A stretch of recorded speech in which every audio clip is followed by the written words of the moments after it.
Bloop bloop, we've got that Scotch bonnet, Caribbean sunshine that's floating on the top there, looking all sexy and thing. What's up, soldiers? Chris here, caribbeanpot.com. I'm just putting the final touches here.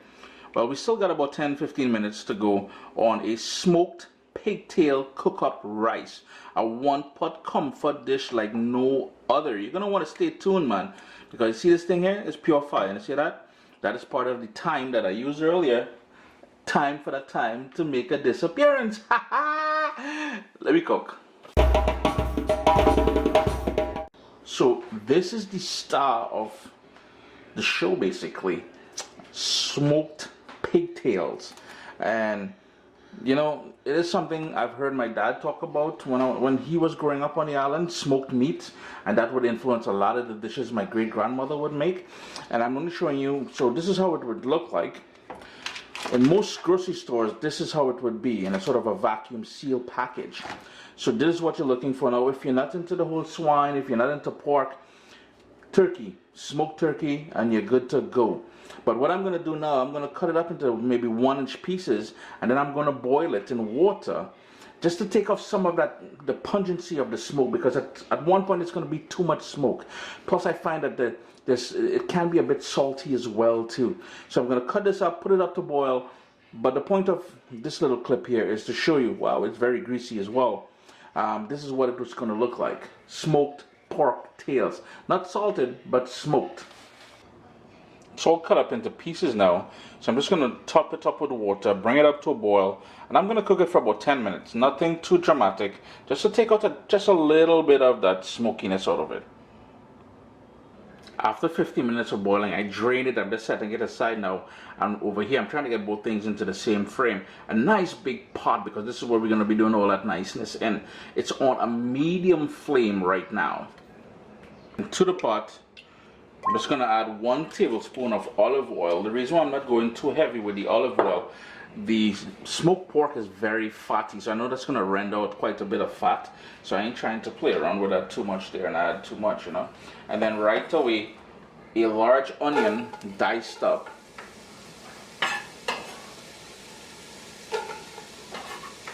And I've got 3 scallions along with that onion.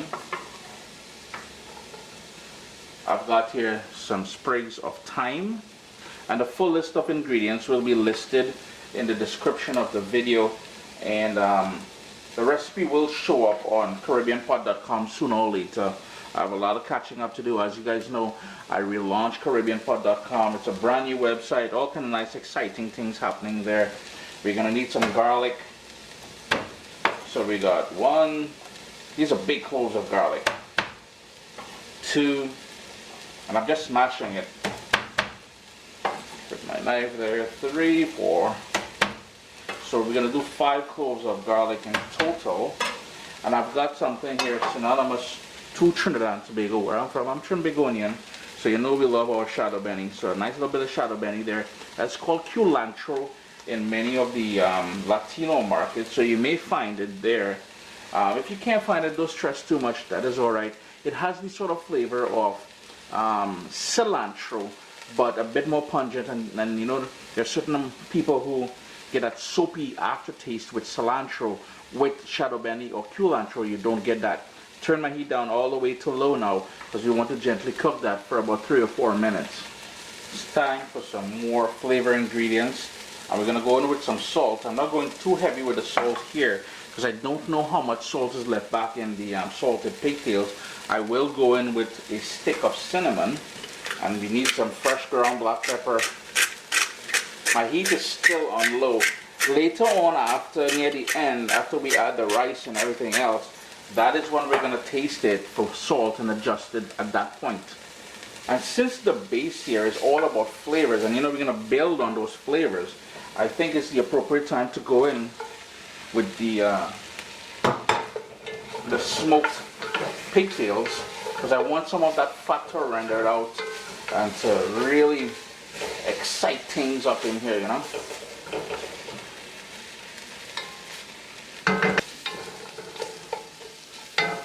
Next up, we've got pumpkin, we've got okra, some more of that pumpkin in there, and I've got some diced celery.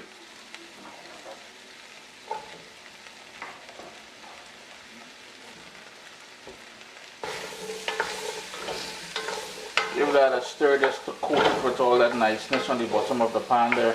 That sort of spot that you're seeing in the center there, that is just the hot spot on my stove and this pan here. Later on, that sort of fond is going to cook out, so I ain't too really worried about that. And for the additional flavor, you can't be making cook-up without a nice coconut milk. So 2.5 cups of coconut milk at this point. Turn your heat up now to medium-high and bring that up to a boil. I will also go in with some water to help complement that that coconut milk. Ay, ay, ay. And here's an ingredient some of you may know, but some of you may not know it. And we call it roocoo. And all it is the annatto seeds. I'll show it to you in a second. Which has been hydrated, has been boiled in water. And not only does it add a lovely flavor, it also adds some color to the dish. So I just went in with that there. And I also went in with 1.5 cups of water as well, if you're paying attention. It's coming up to a boil, and this is the annatto seeds here. And all you would do, you would boil it in water and rehydrate it, and it is got that lovely red color as well as the flavor. In Trinidad and Tobago, in some parts of the Southern Caribbean, we call it roocoo or uku, and that is the sort of finished sort of liquid that we get out of it. It's great for seasoning meats and fish and stuff like that, in stews basically. After it came to a boil, I reduced it to a simmer, and it's been going for about 10 minutes. Here's where I'm not the biggest fan of cinnamon, so here's where I'm going to remove that cinnamon stick. If you want to leave it in there, that's totally up to you. Now I'm going to go ahead and wash my rice, and I'm going to wash my spinach, because those are the next things going in here. Now, no, your eyes are not playing tricks on you. Earlier I said I put 1.5 cups of coconut milk and 1.5 cups of water. I added another 1.5 cups of water. So far we have 1.5 cups of coconut milk and 3 cups of water. Once we put the rice in here, we'll have to add some more liquid, so that's going to be some more water. But that's where we at.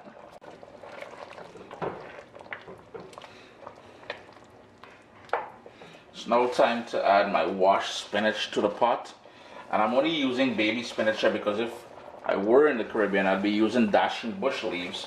Now, if you don't have dashing bush leaves, the baby spinach like I'm using here will work excellent. If you have Jamaican callaloo, you can use that as well, or what we call chorai baji.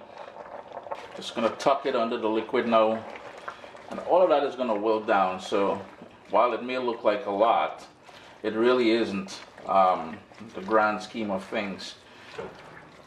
So your rice should be nice and washed now, and I'm using 3 cups of long grain parboiled brown rice, which I will add to the pot now, and then we're going to top it with liquid to be able to cook it.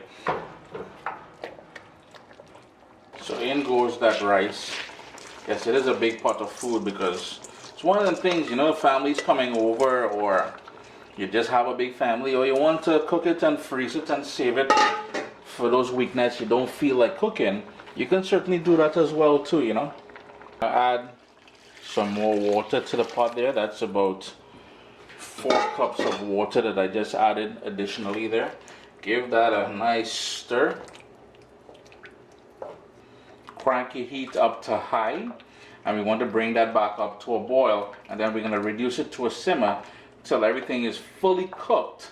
Well, the rice, that is, nice and plump. And you have 2 options, but later on we'll talk about those options in a while. Plus remember, we still got to taste it for salt later on as well too. And as it comes to a boil, you can see the little bubbles that's happening there. I floated in a whole scotch bonnet pepper. Now if you're doing like what I just did there, please don't break it. If you break it, you will release the beast. You will not be able to eat this dish unless pepper is your thing. Well then, yeah, break it. Go ahead. No, go ahead. You just go ahead and break it. Break it.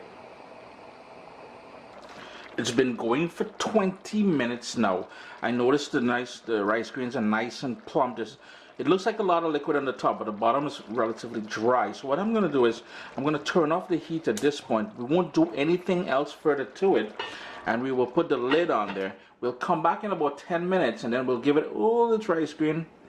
All right, trying to make an appearance. We'll give it about 10 minutes and then we'll come back and we'll stir it. Remember, don't break that scotch bonnet pepper in there, else there's real problems. It's been about 12 minutes now. Just gonna fish this out of here.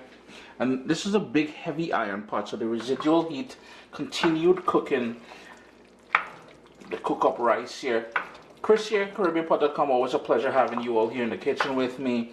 It's a bit wet. I like it wet. You can certainly cook it down a bit more if you, or use less liquid if you wanted.